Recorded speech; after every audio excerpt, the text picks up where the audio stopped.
প্রিয় শিক্ষার্থী বন্ধুরা, আসসালামু আলাইকুম। আশা করি তোমরা সবাই ভালো আছো। তো আজকে আমি তোমাদের ষষ্ঠ শ্রেণীর জীবন ও জীবিকা বইয়ের কাজের মাঝে আনন্দ যে অধ্যায়টি রয়েছে তারই 24 পৃষ্ঠায় তোমাদের একটি কাজ রয়েছে যে সমাজের জন্য তুমি করেছো এমন একটি স্বেচ্ছাসেবামূলক কাজের অভিজ্ঞতার গল্প লেখো বা ছবি আঁকো। তো ছবি আঁকা যেহেতু একটু বেশি ঝামেলা, তাই আমরা গল্প লিখব যেহেতু অপশান রয়েছে। তো চলো যাই, সমাজের জন্য যা করেছি সেগুলো নিয়ে একটি গল্প লিখি। তো প্রিয় শিক্ষার্থী, আমরা ক্লাস 1 থেকে শুরু করে ক্লাস 10 পর্যন্ত সকল শ্রেণীর সমাধানগুলো পর্যায়ক্রমে আপলোড দিয়ে যাচ্ছি। তো তারই ধারাবাহিকতায় কিন্তু আসলে এই ভিডিওটি আপলোড দাও। তো এরকম নিত্য নতুন সকল ভিডিও সবার আগে পেতে চ্যানেলটি সাবস্ক্রাইব করে আজই আমাদের সদস্য হয়ে যাও। তো চলো যাই, শুরু করা যাক।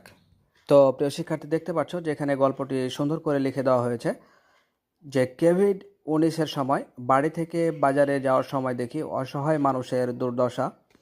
আয় রোজগার না থাকা পরিবহন শ্রমিক, রিক্সাওয়ালা, চা দোকানে বাদাম বিক্রেতা কিংবা পথ শিশুদের হাহাকার।